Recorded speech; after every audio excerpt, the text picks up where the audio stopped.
Magandang umaga po sa inyo lahat. Ito po ang inyong kaibigan kay Jesus, Brother Manny Bautista. Nandito po tayo sa tahanan ni Nanay Tali upang magdala ng salita ng Diyos. Dito po sa Barangay 104 Sunit, Isiguan, Tondo, Manila. Ito po siya. Ayan. Meron po kasing depresya yung buto niya sa pelvic bone sa baba na yan po nagkaroon ng sani kaya siya hindi po nakatayo. Para siyang kala ko nung araw kung ano sakit niya na kundi lang nasabi nung anak niya tsaka ko lang nalaman yung sa likuran ba yung buko yan ang naging problema. Kasi lalo na may edad na kaya gusto man daw opera hindi na pwede gawa ng may edad na siya. Pero ang kagandahan lang dito, siya po ay tumatanggap naman ng salita ng Diyos. Sa tuwing papasela ko siya, handa po silang makinig yung kanyang pamilya. Ayun, yung apo niya yan, andyan din po yung asawa ng apo niya, yung bata, yung anak na nasa labas po siya. Sige, mag-Bible study na po tayo bago tayo manalangin. Pero bago tayo papalaot sa Bible study, tayo muna po ay mananalangin sa Diyos upang siya po tumulong sa atin. Amen. Panginoon Diyos, aming Ama, minsan pa samahan mo po kami sa aming pag-aaral ng iyong salita. Buksan ang isip puso ng tao upang sa ganon namin po pagkinabangan ang iyong turo at aral. Salamat po sa ngalan ni Jesus. Amen. Tayo pong mga tao, pag tayo na kasala, tayo po yung nagtatago. Maliit na kasalanan, malaking kasalanan, nagtatago. Bakit kaya ganun ang tawag? Tingnan ninyo mga politiko, nagtatago. Nagtatago. Pagkatapos silang gumawa ng kasalanan, tago naman sila. Ang sabi sa Biblia, sa Genesis, ay 1:26 and 27. Pagkatapos, sinabi ng Diyos, ngayon likahin natin ang tao ayon sa ating larawan, ayon sa ating wangis. Silang mamamahala sa mga isda, sa mga ibon, sa ipapawid at sa lahat ng hayop, maging mahamo, mahilap, malaki o maliit. Yan. 27. Nilalang nga ng Diyos ang tao ayon sa kanyang larawan. Sila'y kanyang nilalang na lalaki at isang babae. So, ang lumikha ng tao, walang iba kundi ang Panginoon Diyos. Lalaki, babae, Adan at Eva. Ngayon, itong nilikha niyang ito, ang sabi rito ay kinuha sa labok ng lupa. Dito sa Genesis 2:7, pagkatapos ginawa ng Panginoong Yahweh ang tao mula sa labok. Yan, alabok lang po tayo. Hiningan niya ito sa ilong at nagkaroon ng buhay. Galing pala tayo sa labok. Kaya pag namatay tayo, bumabalik tayo sa labok. Alala niyo yung kanta ni Rico Puno? Ibang title nun? Babalik sa lupa. Hindi po masyado kabisado yun eh. No? Yun, nasabi ni Rico Puno. Ngayon, tignan pa natin dito sa isang talata. Ang nakalagay dito,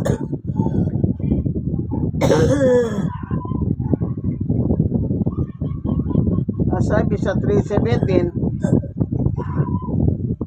ito ang sinabi ng Diyos kay Adan, dahil nakinig ka sa iyong asawa ng iyong kainin ng pinagbawal kong bunga, dahil dito sinumpa ko ang lupa Sa hirap ng pagbubungkal, pagkain mo'y magmumula. Yun. Kaya yung pagkain natin, nagmumula sa lupa na ito po yung unang farmer, si Adan. Nagbubungkal ng lupa. Mga damot init iyong ani nalaman sa gubat iyong kakainin. At sa pagod pawis, pagkain mo'y manggaling. Maghihirap hanggang malibing. Dahil sa alabok, doon ka nang galing. At sa lupa ng alabok, ay babalik ka rin. Yan. Sinigurado ng Diyos, sa pagka namatay ang tao, bumabalik lang din po sa pagkat lupa niya. Kaya pagka merong namatay, sabi nila, ay amoy lupa na. Kung minsan nga, hindi pa patay eh. Naalala ko yung nakatrabaho ko sa trabaho nung araw, nung nandun po kami sa kwentuhan kami. Ang sabi niya, kasi yung isang kasama namin, nagkaroon siya ng matronang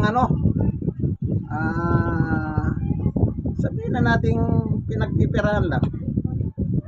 Kinukwento niya yung matrona. Sabi niya, amoy lupa na. Isipin niyo, buhay pa. Amoy lupa na daw. Kita niya, hindi pa patay pero amoy lupa na daw. Pero sa Biblia, sinigurado ng Biblia, galing tayo sa labok, minoldi tayo ng Diyos na mukhang tao. At tiningan yung ilong natin at naging buhay tayo. Tao tayong buhay. Kaya pag namatay tayo, din babalik sa labok ang ating katawan lupa.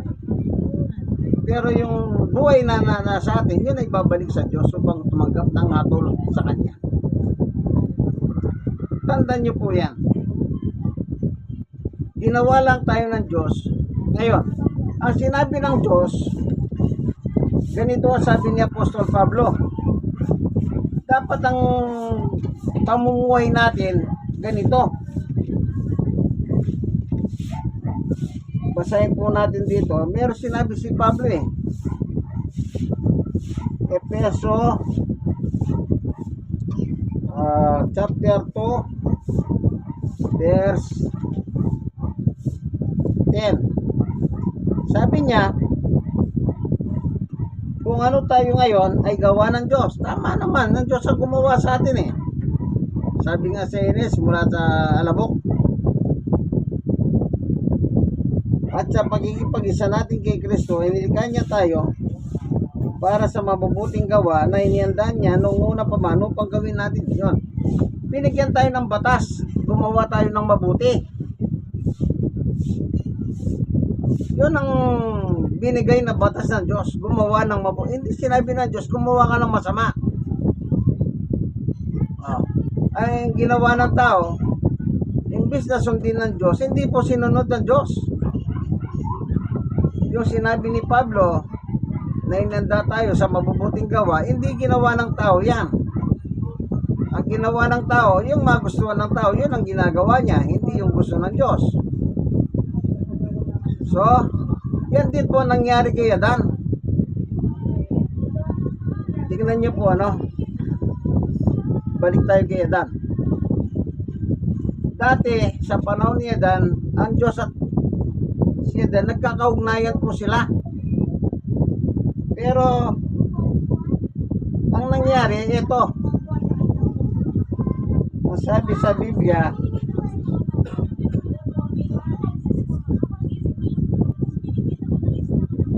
ang sabi rito sa Genesis chapter 2 verse 18, matapos gawin lang lahat ng ito, sinabi ng Panginoon Yahweh, hindi mabuti na mapag-isa ang tao, bibigyan ko siya ng isang angkop na makakasama at makakatulong niya.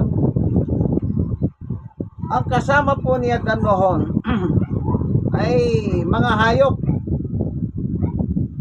Wala siyang kamukha. Kaya sabi ng Diyos, hindi dapat mag-isa ang tao, igawa ko siya ng kasama. So, sa pamamagitan ng tadyang ni Adan, pinatulog si Adan. Kaya pinatulog ng Panginoon Yahweh ang tao, si Adan. Samantalang mahimbing, kinuha niya ang isang tadyang nito at pinag-ilom ang laman at tapat niyaon. 22. Ang tadyang na iyon, ginawa niyang isang babae at dinala ito sa lalaki. 23. Sinabi ng lalaki, sa wakas, narito ang isang tulad ko. Oh, katulad na niya. Dati wala siyang katulad, ang kasama niya mga hayop. Oh. Sa panahon natin, may tao, mayroon kang alagang hayop. O katulad mo ba yung hayop na yun? Hindi, hayop yun eh. Pero nagiging katulad ng tao ang hayop kapag nakagawa siya ng kasalanan. Anong sabi ng ibang tao? Yan, hayop yan eh. O, anong tawag sa tao? Hayop. Yan. Nagiging parang hayop pa rin. Kasi nga, nakagawa ka ng kasalanan. Yan. Ngayon,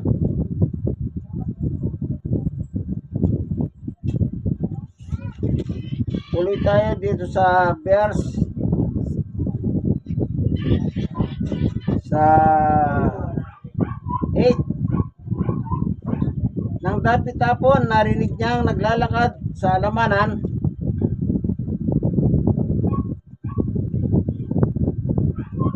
ang Panginoon. Ayan. Kaya't nagtago sila sa puno. 9. Ngunit tinawag niya lalaki at tinanong, nasaan ka? Naroon. 10. Natakot po ako nang marinig kong kayo nasa alamanan. Kita nyo? Kapag nagkasala po ang tao, nagtatago. Nagtatago. Para ngayon sa mga politiko. O kagaya na lang ni Senador Bato. Na sinabi meron siyang warrant of arrest magmula doon sa ISIS sa The Hague, the Netherlands. Magbuhat no, nagtago na. May 2 buwan na siyang hindi pumapasok sa Senado. O sinabi lang na meron siyang warrant of arrest, wala na pa nang pinakikitang warrant of arrest. Sinabi lang meron. Nagtago na. Natakot na. Ganyan ang tao. Pag nakakagawa ka ng kasalanan, nagtatago ka. Ang pakiramdam mo, lagi kang hinahabol. Kapag nakakita ka mga tao, nagkukwentuhan at nakatingin sa'yo, tamang inala. Ang isip mo, ay, pinag-uusapan yata ako. Ganyan ang tao. Tayo po yan. Pag nakagawa tayong kasalanan, o tatandaan nyo pa ba nung mga bata tayo? Di ba pagka isang bata mayroong nabasag na gamit sa bahay? Anong sasabihin? Hoy, nabasag mo, susumbong kita kay nanay. Di ba magtatago na yan? Pag wala pang nanay, magtatago na yan. Tapos pag dumating ang nanay, tinatawag ang anak ba? Hindi nagpapakita kasi nga takot dahil meron siya nabasag na bagay sa bahay. Ganyan po ang naturalesa ng tao. Pag nagkasala, nagtatago. Ganon din ang nangyari kay Adan at Eva. Dati nagkakaugnayan silang dalawa. Pero yung pagkakataon na yon, siguro sabi ng Diyos, ba't wala sila dito? Dito ko lang sila iniwan. Kaya nagtanong ang Diyos, o Adan, nasaan ka na? Ano sagot niya, Adan? Narito po ako, nagtatago ko sa iyo. Tatago kasi kami nagawang kasalanan. Tingnan nga natin dito anong sinabi ng Diyos. Meron nakalagay dito eh.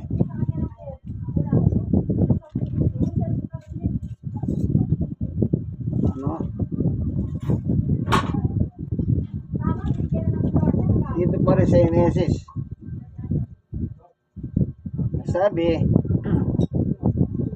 ay ganito. Meron kasi nakasulat dito. sabi ay ganito. Tingnan natin ano. Ang sabi sa Genesis chapter 3 sa 12, kasi pinakain po ako ng babaeng ibinigay ninyo sa akin tugon ng lalaki. Kasi bakit mo ginawa ang bagay niyon? Tanong ng Panginoong Yahweh sa babae.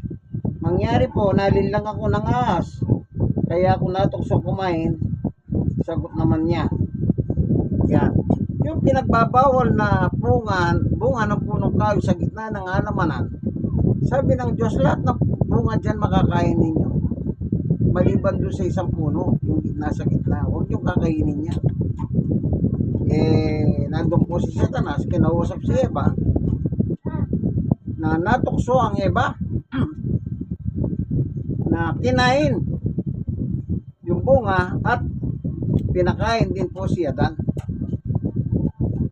Kaya nagkasala sila. Ngayon, sabi ni Pablo, wala naman po tayong magagawa para bayaran ang kasalanan natin sa Diyos Pero ang Diyos gumawa ng paraan. Ang sabi po ni Apostol Pablo, dito po may nakasulat dito sa Roma 5:12. Ang kasalanan ay pumasok sa sanlibutan dito sa mundo natin sa pamamagitan ng isang tao, si Adan, ang tinutukoy. At ang kamatayan ay pumasok sa pamamagitan ng kasalanan. Wala tayo talagang kamatayan, immortal tayo. Kaya tayo namamatay dahil pumasok na po yung kasalanan sa panahon pa ni Adan. Lumatukso po sila. Lumatukso si Eva at pinakain si Adan. Ito. Dahil dito, lumaganap ang kamatayan sa lahat ng tao sapagkat ang lahat ay nagkasala. Dati wala po tayong kasalanan. Sa totoo lang, immortal tayo, kagaya tayo ng Diyos kasi nilikha tayo ng kalarawan ng Diyos. Ang Diyos walang kamatayan, kaya tayo walang kamatayan. Pero nung labagin yung utos ng Diyos na pwede nyo kainin ng lahat ng bunga ng punong kahoy maliban doon sa isa. So yung isang yun, nandun si Satanas. Yung bunga na yun ang binigay niya kay Eva. At binigay naman ni Eva sa Adan. Kaya nagkasala po tayo, nahulog tayo ngayon sa bitag ng masama. Kaya sabi rito, pumasok yung kasalanan. Nagsimula yan nang kainin ni Eva at Adan yung bunga. Doon nagsimula pumasok ang kasalanan. Kasi wala nga po tayong walang kasalanan, no? 13. Nasa sanlibutan na ang kasalanan bago ibinigay ang kautusan. Ngunit kung walang kautusan, ang kasalanan na hindi ituturing na kasalanan. Yan. Kung walang utos ang Diyos, wala namang kasalanan talaga. Kaya sabi niya, pag kinain ninyo ang bunga ng punong kahoy ninyo, kayo ay mamamatay. O, ibig sabihin ng mamamatay, magkakasala ka. At magkaroon ka ng kamatayan. Kaya, sabi niya, nakaranas ng kamatayan ng tao dahil sa kasalanan.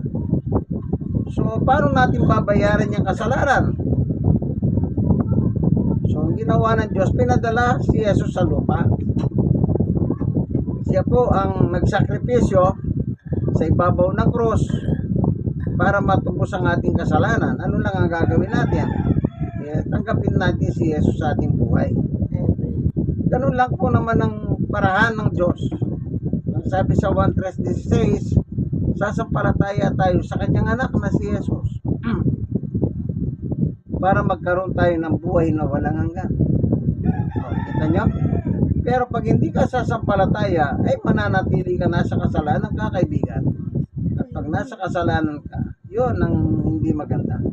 Pag namatay mo, yun ang sinasabi nila, pupunta ka sa apoy ng impyerno. Pero pag sasampalataya ka, hindi ka pupunta sa impyerno. Salamat Panginoon Diyos, sinurungan mo kami na kami mga tao nagkasala kami sa iyo at wala kami magawa, paano namin babayaran? Subalit ikaw po ang gumawa ng paraan, pinadala mo si Jesus upang siya po ang magandog ng kanyang sarili para matubos ang aming kasalanan. Salamat po sa ngalan ng aming Panginoong Jesus. Ito po ang inyong kaibigan kay Jesus, Brother Manny Bautista. Nandito po tayo muli sa tahanan ni Nanay Tali sa Barangay 104, Sony, District 1, Tondo, Manila. Sana po kayong mga nakikinig, meron sanang naiwan po sa inyo. Ano? God bless us all. Bye!